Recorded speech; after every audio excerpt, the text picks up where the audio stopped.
Hello, everybody, and welcome to yet another episode of Unbothered by Ty Rivera. Today, we're on location in Portland, Oregon. I think it's technically Gresham, Oregon, which is right near Portland. And we're staying at the Travel Lodge, which has been cool enough to allow me to have my Bijou and Jerry here in the room with me. So, unfortunately, we're not coming to you from Casa de Bijou today. And a lot of people ask me why I call it Casa de Bijou. And that's because I've always said that my apartment is Bijou's house. When I was first coming back to LA after my engagement, I decided that get down, you guys. Get down, go to your beds. Bed. Go to your bed now. Sorry you guys had to deal with that. I'm probably not going to edit it out, though. I might consider it, but probably not. Y'all need to know that these dogs need to be in check. Yes, it is Casa de Bijou, and yes, this is Bijou's Momo that we're staying in right now. But that doesn't mean they're just going to run me like that. It's not the way my life works. Yes, I love my little dogs, but no, they do not run shit all the time. Anyway, what I was trying to get at was back when I was first coming back to LA after my engagement, because I had decided to move to Phoenix for a short while, I was staying with some friends, and they were cool to have me stay on their couch, and they allowed Bijou to stay there as well, which was very nice of them. But Bijou likes to secure the perimeter all day, and they have their own dog that secures the perimeter. And Bijou wasn't able to get around as much as she wanted to because the other dog obviously is going to be watching out for her own house. So I decided that it was better if me and Bijou just got our own place at that point.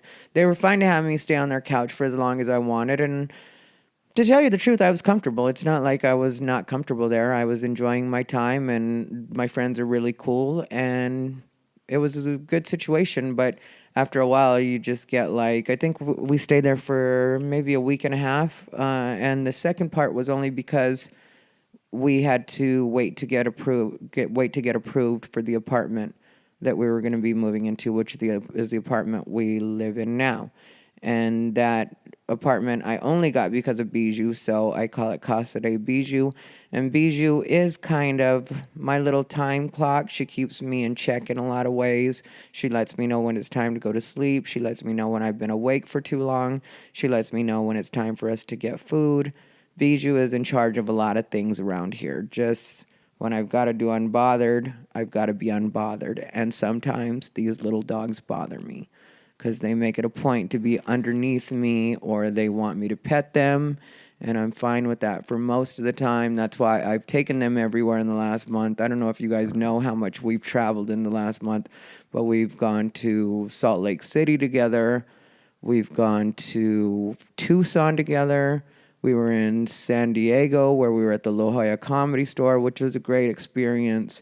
And we also are now in Portland. And then the only time I've been away from them was when I left them for a night with Chris Rubio when we had to go to Vegas. But that was because I was doing 3 shows in Vegas, which turned out to be bam, bam, bam. I had to run and do all 3 shows. And I knew that my dogs weren't going to be able to get walked like they needed to or get the attention that they needed. And I didn't want to try to figure that out. I'm very careful not to abuse my dogs. Even this trip, I've decided that they're not coming back to Oregon, Washington area with me again because it's too on and off rainy around here, and they hate the rain. Like, we just got in from our walk, and it started to sprinkle on our way back, so it wasn't that big of a deal. But at the same time, I know that they hate it, and then every time we come back, I have to dry their little paws because there's a lot of mud outside, and I don't want to leave stains on the bed. And I pretty much don't usually tell them to get off the bed unless I'm trying to watch something or work on something. And even a lot of that time, they'll just lay by my legs or whatever. So I let them, at that point, be on the bed with me too. But because I don't want to leave, little puppy paw prints everywhere, I make sure to dry their paws every time we get in. Yesterday, though, I forget how long it is to drive to Portland. And I've done it several times in my life, but I forget that it takes like 14 hours to get here from LA. And I really messed up the other night. I'm going to tell you guys about a situation that happened. We also were in Fresno over the weekend. We were in Fresno, or Visalia, and Clovis, technically, was where we were performing. Friday was in Visalia, and then Saturday was in Clovis. And if I had been smart, if I had been thinking, since that's about 4 hours away from LA, 4 hours pretty much north, I would have packed all our stuff, and then we would have stayed in the Bay, probably at Chris Doran's house for a night on Sunday, and then finished the 10 hours on Monday. But I'm a dumbass, so I didn't pack all of our stuff, and then I realized that we had to be in Oregon, and I decided to go back and get our stuff on Monday. I went to the gym on Monday, then went ahead and got our stuff, and then had to drive 14 hours to be here by Tuesday. So last night was my first show of this run, and we were at a place called Boss Hogs, which was really fun last year when I did it, and it was really fun this time too. But there was a situation where there was a girl that kept trying to Snapchat me, and I knew she was either trying to Snapchat or like do a Instagram clip, because she would hold her phone up for a second and kind of hidden or whatever, trying to be hidden, but I could see her. And I allowed her to do it for like 4 times before on the fifth time I was like, please stop. Because I was in the middle of a joke, and the way that it was going was there was this table that, unbeknownst to me, turned out to be a lesbian table, but there was this table of women that was being really loud during the show, and everybody else in the bar is enjoying the show, but this table of 4 women just was trying to act like there wasn't a show going on, and they were being really loud and kind of obnoxious. Because here's the deal, I get not everybody realizes all the time that there's a comedy show going on. So I fully get that, I fully understand it, and I fully respect it. But at the same time, if you walk into a place and there's a show that you don't want to be, Bijou, get down, go to your bed. God damn it. If there's a show that you don't want to be a part of, if you don't want to watch, and you're trying to have a conversation with your friends, I have no problem with that.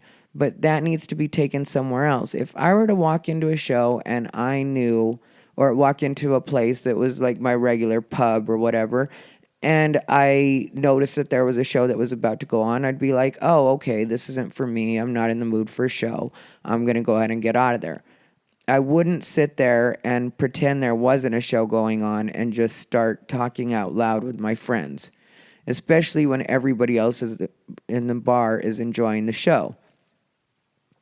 So that was happening, and the girl that was recording me,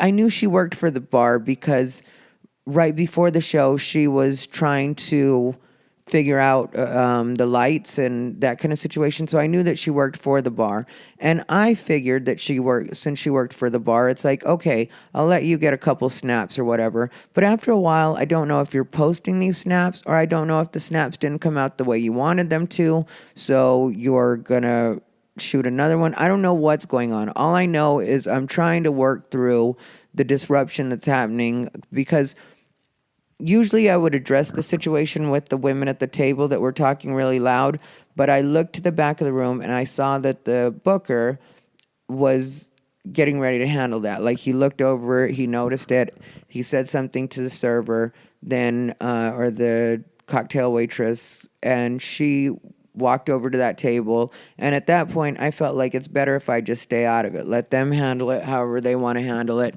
Technically, it is their crowd, it is their bar, it is their audience. So, let them deal with that, since they're obviously willing to deal with it. One less thing for me to do. It's best if I just keep doing what I'm doing with the show and let that play out however it plays out. This is my thinking during that. But then when I've got this girl over here and I don't know, like the thing that I don't like, what people don't get about when you record at a comedy show is there are a couple reasons that performers don't, stand-up comics, I won't say performers in general, because maybe musicians are fine with it. I'm not sure. I hang out with a few musicians, I guess, or I've known a few musicians in my time from doing the open mics and stuff like that. Sometimes they're mixed open mics, but I've never really talked to them about this. But I know with a lot of comics, there are different reasons that we don't like being recorded. Like me personally, I'll tell you that the main problem I have with people recording me, especially with what I do, because I do a lot of edgy material and I fully acknowledge that what I do is edgy. A lot of times when people will cut off your joke, or when Snapchat, just because the 60 seconds is up, will cut off your joke, they don't get the punchline. So if all you have is the setup to the bit, sometimes that setup will sound either racist, transphobic, homophobic, problematic, let's say, and then that's all that gets posted without the punchline, and then it really doesn't make sense, and it makes me seem a way that I'm not, or like I'm saying something that I'm not. So it's not a good representation of what it is I'm doing or what it is I do, and it doesn't come off as necessarily funny sometimes. That's something I've actually had happen. It's something I've dealt with, and I just try to make sure that it doesn't happen. So that's one reason that I don't really like recording people recording me. The second thing is sometimes I'm in a rush. Sometimes I didn't have time to get all the way ready. Sometimes, to be honest and vain, I don't like the way my hair looks on that day. So I don't really feel like having anything posted.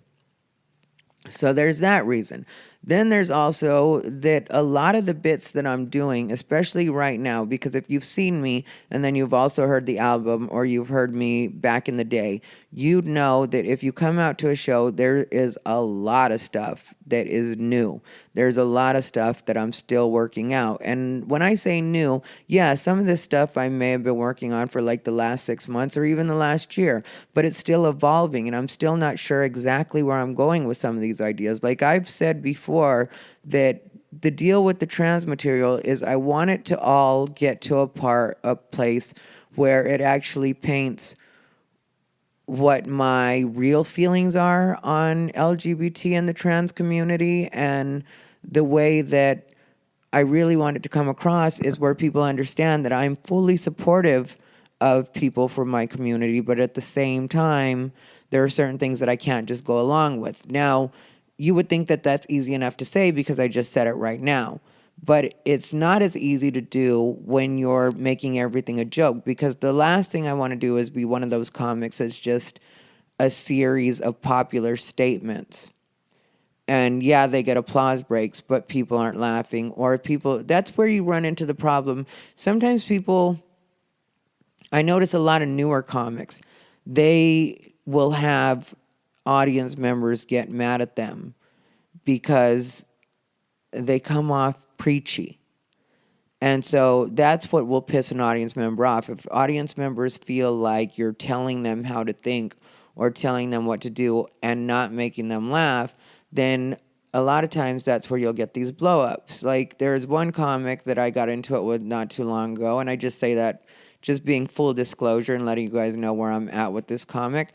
But there's one comic that I got into it with a while back, and it was like, he's always trying, because he's very anti-Trump, which doesn't bother me at all, especially as a comic. Like, if you can make that funny, then make it funny and do it 100%. I don't tell anybody what to do with their material, even if their opinion is completely opposite of mine. Doesn't bother me at all. Just make me laugh. That's all I ask. And his stuff is not funny. His stuff about Trump. Like, technically, he's funny enough, but his stuff about Trump specifically is very preachy, and it's very, this is the way you need to think about it, and this is what we need to do. And yeah, if you're in an audience full of people, like-minded people, then that's going to work out great. But a lot of times what we deal with, especially on the road, are mixed audiences that don't necessarily all feel the way you feel. Like, a lot of people assume because I perform in a lot of what would be considered Trump's America, that people are just going to go with me on everything I say. And that's not necessarily the case. Technically, a lot of people don't agree with certain parts of my set, but at the same time, they're willing to accept it just because they get a laugh at the end, because I give them actual punchlines. And that's something I try to stay very aware of. Now, when I'm working stuff out, every once in a while, there's parts where, just because of the way that I work things out a lot of times on stage and don't necessarily write pen to paper as much as some other comics might, that it will come off in a way that I don't necessarily want it to come off in the end product. But for in the moment, I'm fine with it because I know that I'm working it out and I know that's a part of my particular process. So when I ask people not to record, it's a lot of times for reasons like those three that I just mentioned. So I don't really understand, because when I asked the girl to stop recording, then she goes with, like, oh, I'm sorry, I just thought you were funny. And then I was like, oh yeah, no, I appreciate it. And I really appreciate you. I appreciate you being here. And this was the way I was talking, because if you've ever seen me deal with an audience, you know that I will put up with a lot, because I do fully respect that whether you paid to get into the show or not, whether you're an employee of the bar or not, I respect that you're taking time out to watch what it is I do. You are pretty much making my dream happen. So I have a lot of respect for that, and I'm gonna be patient with you, even if you're too drunk. That's one of the reasons me and club security usually get along really well, or bar security, or bouncers, or wherever I'm performing, because I'm really good at being patient with my audience and not blowing up. Have I ever blown up? Blown up? Yes, I've definitely blown up. Will I ever blow up again? I'm sure of it. But in this particular instance, it wasn't at all a blow up, and I let her know that I was appreciative, and I understand that you think it's funny and you want to share it with your friends, and but just and right then, it wasn't really even about the material. Like I said, it was really, in that moment, in that specific moment, it was about the fact that I was already dealing with the ladies over here, and then I've got this person that I've already let record me 4 different times. 4 different times I see them raise their phone to record me, and they're kind of hiding it. So when you're hiding it, I know you're doing something that I probably wouldn't be comfortable with, or that there's a chance the performer won't be comfortable with, but you're doing it anyway. So that plays into my thinking too, but I'm not trying to at all lash out at this person, at this woman, about this. I'm just trying to get the point across that, right now, that's just another distraction that I don't need. And so I say that, and then her friend jumps in out of nowhere, this other girl that was laughing at my stuff, but she jumps in and she's like, she's actually got a lot of followers. And I was like, yeah, that's cool. I'm fine with that. I'm sure you do have a lot of followers, but right now I just prefer not be recorded. And then she was like, she'll make you snap famous. And then me and the rest of the audience got a chuckle out of snap famous. And I was like, all right, yeah, well, I'm cool. I'm cool not being snap famous right now. And then she was like, she'll make you Boss Hogs famous. And that is the way she said it. She was like, she'll make you Boss Hogs famous. And I was like, yeah, I don't necessarily want to be Boss Hogs famous. And that was me having fun with that Boss Hogs famous, which a lot of audience members got a real chuckle out of that, because, it's ridiculous. Like, I'm going to be famous at this particular bar, and what good does that do me anyway? If you were to think about it, I'm not going to be here next week. I'm not going to be here next month. I might be here next year. I don't know if I'll be at that venue again next year. I don't know how the rest of the bar staff felt about everything. Not that there were a lot of bar staff. It was like the cocktail server, the bartender, and then it was the girl that was recording me, which at this point, the girl that was recording me had pretty much bowed out. So this is now me and a girl that wasn't even part of the situation, wasn't recording. She's just friends with the girl. And I was just like, I'm cool not to be Boss Hogs famous. And then she looks at her friend and she's like, if he doesn't want to be Boss Hogs famous, what's he doing here? Which makes no sense at all. And so I was just like, I don't know why we're having this much conversation about this. I politely asked you to stop recording me, and now this has turned into a whole conversation. I mean, honestly, what is this? Is this because, and I was like, I know there wasn't, I didn't say, is this because, I said, I know that, how was it I phrased it? I was like, I know that white women never like being told no. That's what I said. And then I was like, especially by a brown guy. You've got a brown guy on stage telling you not to do something that you want to do and is bothering you. You can't deal with it. And I thought at that point she would just like smile, and because the rest of the audience was definitely getting it and getting a chuckle. And they were for the most part white. You know, there were like 2 black people in the room. The rest of the room was white. This is kind of a rednecky spot, or a rednecky looking spot in the Portland area. I don't remember exactly what area this is that it was called that Boss Hogs is in. But, you know, so they just started laughing, and then she's upset about it, and so she's like, fine, go ahead, do your show. Do what you're gonna do. Do your show. And then I was like, okay. And so I start going into another bit. And at this point, that girl, keep in mind this wasn't the one that was recording in the first place, holds up her camera, her phone, with the flash on, like to record me with flash just to get on my nerves. And I'm just trying to go into my bit because the audience has already put up with this break in momentum, and they've been very patient. And to the credit of the rest of the audience, everybody was being really cool, really supportive of me, and was like, just go on with the show. And so a few people had kind of shouted at her to like just let it go or whatever. And so she does that, and she's like flashing it right at me while I'm on stage, and I was just like, ugh. And I let out a sigh, and then another woman that was associated with the booker just looks at her, and she was like, can you just leave now? Like, you obviously don't want to be here. You obviously have a problem with this. Just leave. You're recording him again. And then I was like, yeah, what are you doing? So then the girl that's on my side gets up and literally grabs her phone out of her hand.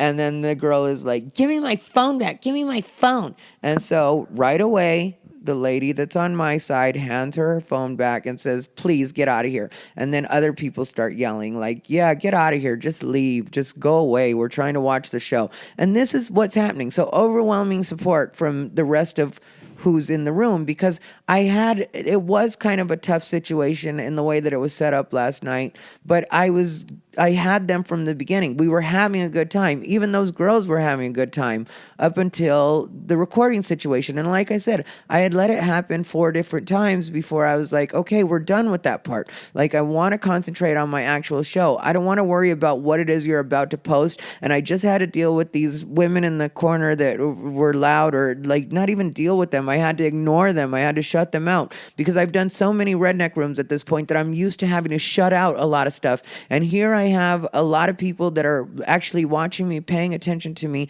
and it's not that kind of situation. I just have this table that I've got to ignore, and I've got to shut that out so that I can give the rest of the people what it is they actually came for, what it is they're actually staying for. And then I've got an employee who basically started this situation. And in my opinion, really, when you're an employee of the bar, you should be in full support of what the entertainer is doing. Whatever because your club is paying for this. That's who's paying me. Boss Hogs was who was actually paying me to be there last night. So you should do whatever it takes to make sure that I'm able to do what it is I have to do to the best of my ability. So I really do feel like her friend should have been like, yeah, shut up, please. Now you're making me look bad. Like, so what if we don't understand why he doesn't want to be recorded? And I did go into it a little bit with them and tell them why it was I didn't want to be recorded, and they still didn't get it. It's like, why do we have to have this much conversation? Could you imagine if I went to your job, whatever you do for a living, could you imagine if I went to your job and just started recording snaps of you? Wouldn't you be like, hey, creep, why don't you leave me alone?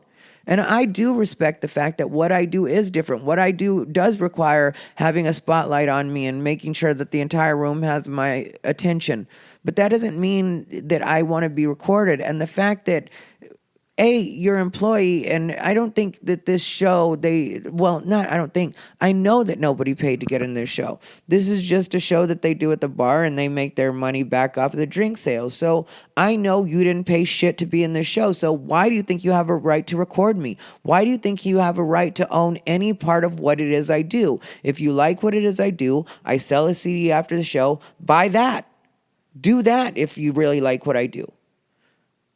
And if I politely ask you just to stop recording me, we shouldn't have to have a conversation about it. You just stop recording me. I don't know when people lost respect for other people's privacy. The other day, there was a guy taking pictures inside the locker room of the gym. It's like people are getting undressed in the gym, and I'm very aware of what's going on, so I'm not going to get undressed while that's happening. But yeah, I did need to get undressed. I did need to get changed. I was wearing wet cardio clothes, and I wanted to change into my dry clothes so I could actually finish out my workout, because I change clothes in between, so I'm not wetting every machine. And anyway, there's a guy in there snapping selfies in the picture in the mirror, and the mirror basically catches all of us. So it's like, what are you doing right now? How do you not understand that not everybody trusts your judgment? And then you do have people pull some shitty stuff, like that Playboy model that got in all that trouble not too long ago when she posted the picture of that lady that had her top off. It was a lady that was undressed in the locker room, like you're supposed to do. You change your clothes in the locker room. There's nothing wrong with what that woman was doing, but she just happened to have a body that wasn't Playboy ready. So this Playboy model takes a picture of a selfie of herself, pretends it's herself, and has that woman in the mirror with her top off, and is like, if I have to look at it, then you have to look at it. And it's like, how does that fucking make sense to you? How do you not get that that's a violation? How do you not get that people have a right to be like, I don't want to be recorded right now? And that's what it is. I don't have to give you an excuse. I don't have to give you a reason. I just asked you not to record me, and that's all it should be. Not to mention that yesterday I had I had just come off a 14-hour fucking drive, and all I had time to do by the time I got here was get not even settled into my hotel room. I got to throw my stuff out. I got to change my clothes, take a quick shower, take my dogs to go potty real quick, and then I had to be at the show. So I don't want to have to deal with that situation. I don't want to have to explain myself in that situation. But for some reason, people feel that you owe them whatever it is they want. And there's a lot of places that comics kind of find themselves in a weird situation, because here's another thing that I'll tell you guys about. A lot of times when you get to a venue or even a hotel, because they'll book the hotel for you in a lot of cases, and this is something had it happen quite a bit.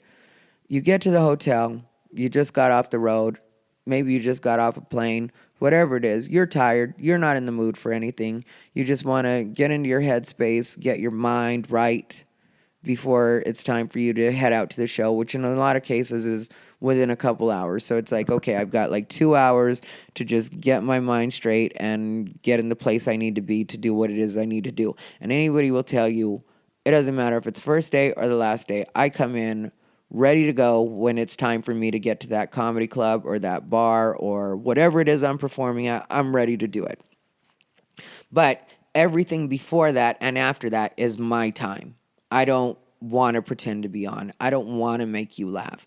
When I get to the hotel room or the hotel and it's booked as me being the comedian, because it's the regular place that they have all the comedians stay, and you get in and right away the person that's behind the desk wants to tell you every joke that they've ever thought of in their life, and they want you to entertain them too. And it's like, I don't want to do that. I just want to check in. I want to get my shit to the room, and I want to either take a nap or take a shower or both, or watch some TV or whatever it is I want to do. That's all I want to do. I don't want to make you laugh all the time. You want me to make you laugh? Pay me. You want me to make you laugh? Buy my CD. That's how you get me to make you laugh. Go to my YouTube. There. Get your laughs there. Listen to Unbothered by Rivera. Not this episode, because obviously I'm not making you laugh. But, It is what it is. And a lot of comics deal with that because not all of us, and I know that there are the guys that come in and they're like, oh, I'm the comedian. Listen to me. I'm going to make you laugh. I just can't. My parents didn't love me when I was growing up. Yeah, my parents loved me when I was growing up. So that's where we're at. My parents loved me. I don't do this to fill any kind of void. I do this because I genuinely do enjoy making people laugh. I genuinely do enjoy giving people my point of view and having them get a kick out of the frustrations that I deal with. And in a lot of cases, we're all dealing with a lot of the same frustrations when it comes to politics, social events, LGBT, anything you can imagine, or anything that we think about during the day, traffic, even airplanes. I mean, I know it's hack, but and that's the other thing I'm going to tell you guys. A lot of people will try to argue with me, like other comedians, and their trump card, no pun intended, is always to call me a road hack. This is like something comics will do. Half true, yes. I'm on the road a lot. I just mentioned all the places I've been in the last month. I'm on the road a lot. Sometimes I'm on the road more than I want to be. So road, yes, 100%. But a hack is somebody who's basically doing shit we've all heard before, who's basically doing a bunch of recycled material, recycled premises. That's what a hack does. And I've met a lot of really funny road hacks. I'm going to give it to them 100%. And sometimes a good road hack can really entertain you. So I'm not talking shit about road hacks. I just am not a road hack.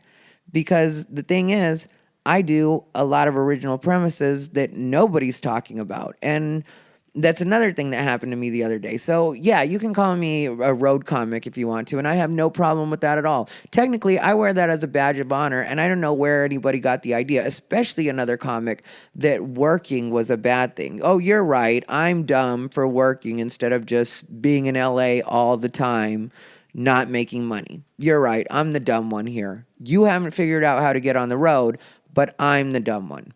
And that's the other thing that people can't come after me for either, because when I'm in LA, I'm out as much as I possibly can be, which that I've slowed down on a bit as far as the number of sets per night that I'll do, because sometimes I feel like it's more important for me to either post an Unbothered or edit a clip, or I recently started uploading Unbothered to YouTube. So if you guys get a chance to check that out, want to hear some of the old episodes. So far I've only gotten like 1 through 4 up, or 1 through 5.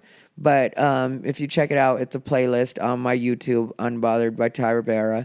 And on my YouTube, it's if you want to go to my YouTube, it's youtube.com/Ty Rivera. Very simple for you. But yeah, so sometimes it's better for me to divide my time up doing that instead of just doing a bunch of open mics. But anybody will tell you I show up at some shitty open mics and some great open mics, and I'll do pretty much anything when I'm in LA just to stay out and stay doing new material.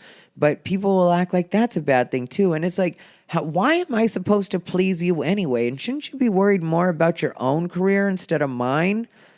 The other thing people will try to do in some cases is they'll be like, you've been doing this for 14 years and you're still only on the road. Well, honestly, how long did Bill Burr do it before he broke?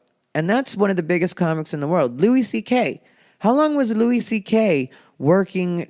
just a working comic, working the road, doing what he had to do? This is where you get good, is on the road. And I've got to tell you, every time I go on the road, especially now, because when you first start going on the road, you're just kind of trying to get your bearings and you're trying to figure it out. For a long time, I was with Joe Coy, and that's a whole different situation because I was doing 20-minute sets in a lot of cases, sometimes 10, depending on who we had. But we would do these shows, and it was his audience, and it was completely packed, and they were there to see him, and they were super pumped, and it was great. Same with when I was with Gabriel Iglesias and I wasn't with Gabriel for a long time. With Joe, I was with him for a year and a half. Gabriel, I did some shows with him, and probably it stretched over like maybe a 3-6 month period at the most, and it was sporadic, but I was appreciative for it, but same kind of deal. It was all Gay Rose audiences, and they come in pumped and they're ready. And it's not necessarily the most accurate read of what it is you personally are doing. I mean, yeah, it's you rocking the audience, it's you having a great time with the audience, but there's a lot of extra added to it that's because they're so jazzed about seeing the person that they're actually there to see, which is either Gabriel Iglesias or Joe Coy, respectively, whichever one I was on the show with. And so, yeah, I mean, that was great for getting experience and getting it be in front of those huge audiences and packed rooms. And I'm appreciative for all of it, but it wasn't me being on the road. It wasn't my own thing. So then for a while there, because, I was still doing my own stuff in between, but not able to do as much because my weekends were kind of taken up. And then there was the point where I started going on the road more all by myself. In a lot of cases, I would headline, and sometimes I get to pick the person that goes with me. Sometimes I don't, so I'll get matched up with just a random feature or whatever. I haven't had any real nightmare experiences with that or anything like that. Yeah, there's people I've liked better than others, but for the most part, when you get out on the road, one thing you notice is whatever level people are at on the road, whether they're opening, featuring, or headlining, they're really serious about just like, I want to do the work and I want to figure this out, and that's all I want to do. I'm not here for extra drama or any of that. That's not what people usually do on the road. So when comics are really big into drama, like always getting into it with people, because people think I get into it with people. More than that, people get into it with me, and I'm just not afraid to engage. I will just go after them sometimes, especially when going after them is as easy as just me letting them know how little it is they've done and how nobody's thinking about them. So it's usually people that come after me. When people are always going after people, it lets me know that they don't leave their scene very much and they don't know what it's like to be an actual comic, which is something people will try to jump on me for too. They'll be like, well, what's an actual comic? One that's fucking working. All right? One that's fucking working. When I say actual comic, I mean one that's actually trying to do their shit. And yeah, sometimes when you're working, you're not getting paid. So to me, a comic that's on the open mic, being serious about their shit, working on new material all the time, is still an actual comic. So it doesn't necessarily mean that you're getting paid or you're making all your money off of comedy or any of that shit. That's not what it is. It's like, are you actually working? Are you trying to stay out of the drama rather than jump into it? Are you actually trying to get somewhere with what you're doing, or do you just need a social scene? Because there's a lot of people that go out to the open mics and they think because they go to a lot of open mics, that means they're an actual comic. It's like, no, I see what you do at the open mics, and you eat shit during your set. You never work on new material. You just keep working the same stuff, hoping that one day the audience will like it. And your main focus is drinking PBRs with people or hanging out and letting everybody know how fun it is you can be. And that's not really what comedy is about. Funny, not fun. And because it is a lot of work. It is a lot of work to continuously be writing stuff and working it out and trying to figure out ideas that not everybody's necessarily going to be into on the first try, so you have to tweak them a little bit. So my point is, like, a lot of times when people are big into that drama, it's usually because they're just scene comics. They hang out on their scene all the time, and that's what they do. But those people will try to tell you that because you haven't made it to a certain amount of success, but on their timeline, that means that things aren't going well. And it's like, as long as I continue to work, as long as I continue to be able to pay bills, as long as continue to be able to take care of the things that I need to take care of and build my reputation in these rooms, I am very happy with what it is I'm doing. Sometimes the money could be better, and that's something I've always been honest about. Like, sometimes you do feel like, yeah, I wish this paid a little more. I wish I had a little bigger audience on this particular night, but that's all stuff for me to work out on the marketing side, and I'm confident that I'll figure it out. That's why I'm working on everything the way that I am. That's why I do feel like it's more important for me right now to take a little bit of time from doing as many open mics and kind of spend that time instead maybe trying to promote myself or figuring out different ways to monetize different things. And I don't think there's anything wrong with that either. But people try to do that. Then the other thing people have been doing with me lately is people will hit me up and tell me that other comics are doing my material or a version of my material. And, you know, I'd like to pretend that's a really big deal to me, but it's really not. I mean, I write so much stuff, and my point of view is so specific to me that nobody will ever be able to steal me. So, I mean, like, even my voice doesn't sound like it. Like, my actual voice, what you're hearing right now, doesn't sound like a lot of people. It's not like there's a lot of people that sound like me. So, all the way around, I'm unique enough that I don't think I have to worry about that shit. Like, when everybody else was worried about Fat Jew, or the Fat Jew, I should say, which is his name or what he goes by. So, anybody that wants to act stupid and be like, you're anti Semitic. No, that's what he actually goes by. So, fuck off. Anyway, when people were so worried about him because he was making these memes out of people's jokes and stuff like that, I felt like, yeah, if you want to call that out in a way where after that you run with it. You know, like, okay, yes, you got your joke stolen. Now use that as an opportunity and a platform to show everybody what it is you do. But every single person that called Fat Jew out for doing one of their bits ended up fizzling and doing nothing but being a victim. They didn't capitalize on it to a point where it actually got them anywhere. So maybe you were just good for that one joke or that one meme, which a lot of comics got mad at me about that too. But have your fucking feelings as far as that goes. Because what I'm saying is 100% true. If you can't spin that into being a positive for you, then don't give me the victim shit either. Like, either make it work for you or don't. But it's just not something that I personally am not worried about. Like, yeah, if you're doing my actual bit verbatim or something close enough, I mean, like, I'll talk to you person to person about it, and I'll let you know that I don't respect that and I don't appreciate it. But that's not something I'm going to make this huge drama over. That's not something I'm going to turn into this big thing, unless, I don't know. I guess there are specific cases where I would blow it up, but that would be because it would somehow be to my benefit to do that. It wouldn't be just because, oh, I want everybody to see what a victim I am. They stole my joke. Get a fucking life already. Jesus. These people act like they're good for only one joke or whatever. And nobody's going to have the personal connection with my material that I do. They're just not. I mean, like, I do edgier LGBT jokes than anybody else. That comes from me being LGBT, being out when I was 17, and being at least a man of 25 by now. So, and here's another thing people have done with me, and I've fallen for it before. I'm going to admit that I've fallen for this before, and I've done it, and it's something that I'm not doing anymore. I'm just not letting it happen.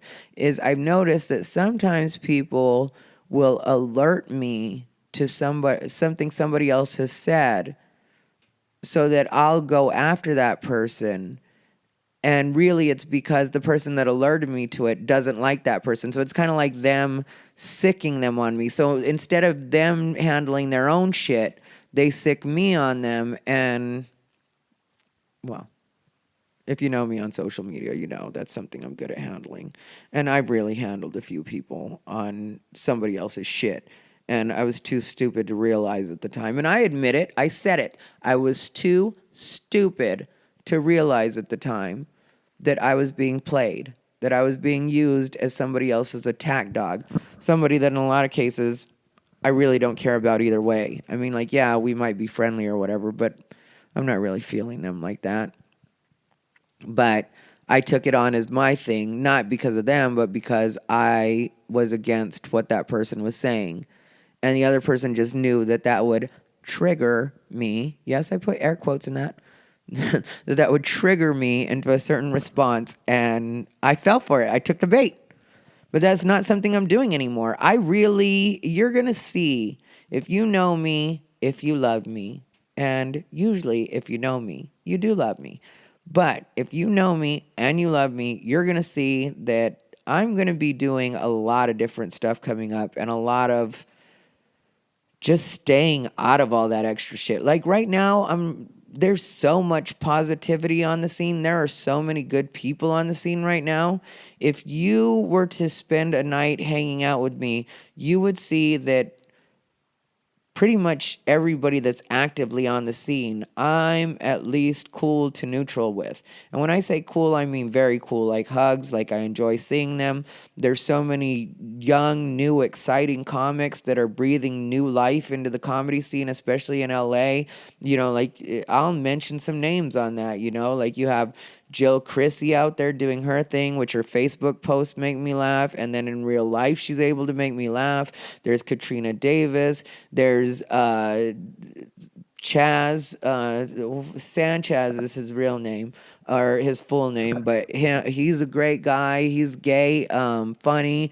He's actually working on shit, doesn't mind taking it to the edge. He's great. Then, like, on the positive side, more. I love Courtney Banks. Like, a lot of people are kind of sleeping on Courtney Banks, in my opinion. And I know that for a minute there, she was out more on the social end, it seemed, than actually working on her shit. But I'm going to tell you guys, Courtney Banks is really getting her shit in gear, and she's going to end up being a force. I really do feel that way about Courtney Banks. And if that doesn't happen, that's going to surprise the shit out of me. And then who else is really great to watch right now? Jeremy Scipio, if you guys are familiar with Jeremy Scipio, he's been great to watch. Jack Knight is also great to watch. There's like, I'm trying to name newer people rather than, or people, I don't want to say newer like they're new, because some of these people have been around for a couple of years, but they're just a part of, like, in my opinion is like a new breed of comic that's coming up, that's actually doing different shit and not afraid to talk about stuff that other people are trying to tell them that they're not supposed to talk about, which I could go into that too, but I've already been through that with you guys. I've already told you guys about the comics that are trying to, like, be social justice warriors, and I put comics in quotes when it comes to those people. It's like, those people don't matter though. I mean, like, when we're talking about people that are breathing new life into the comedy scene, Kenny Lyon, who I've had on Unbothered, and everybody knows I'm friends with Kenny. And Kenny is working some shit out and trying to, figure some stuff out on the personal side. But when it comes to Kenny on stage, do not fucking sleep on Kenny Lyon, because Kenny Lyon will do fucking ridiculous shit that is off the wall, but at the same time just makes you laugh, makes an entire room full of comics laugh. He'll destroy it in a room full of comics, which everybody knows isn't necessarily the easiest to do. Then there's Aston Wallace, who's really great. Ashley Johnson, who's really great. The guys at Boys Club, Daniel and Everett, are doing a lot to not only, because people think just Boys Club is like just a fun mic or whatever. That mic is fun because Daniel and Everett allow everybody to do what it is they actually do. They allow people, they don't put rules on anything. They don't fucking trip on shit. I mean, like, yeah, everything may not be funny to all of us, but at the same time, it's there, and they allow it to fucking happen. They allow that to flow.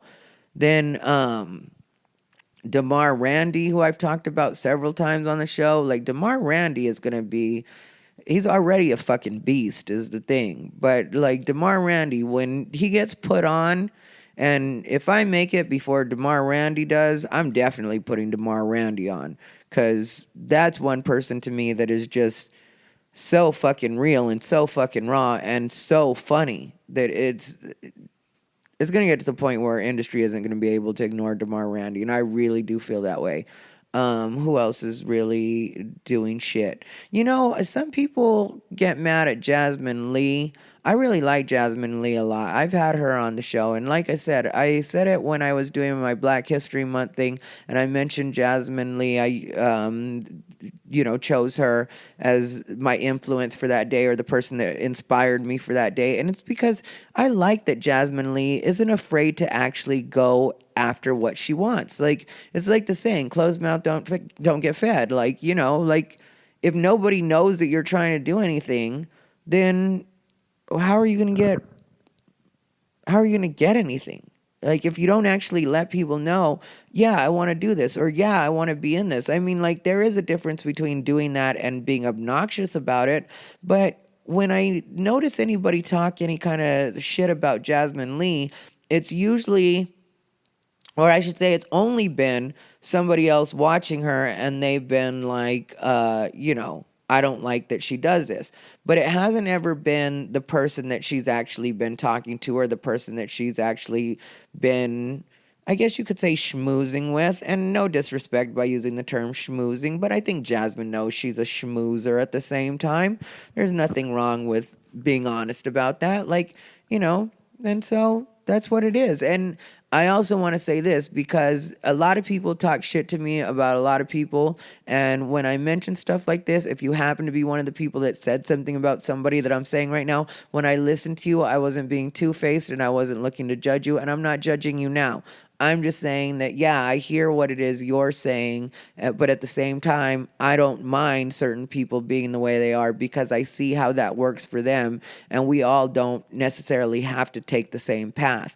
And I'm not saying that if you don't do things exactly like another person that you're not going to get what you want. Your road could be different, and your road can work out for you the way that you want it to. That's why I'm all right with what I do. That's why I see people and I'm like, yeah, they're doing that, but I'm doing this. And yeah, they got this when they were 2 years in, and maybe I didn't get that until I was 4 years in. But maybe they just came in more developed in a different way. Like I've been very open about the fact that when I first started doing stand up, I had terrible stage fright.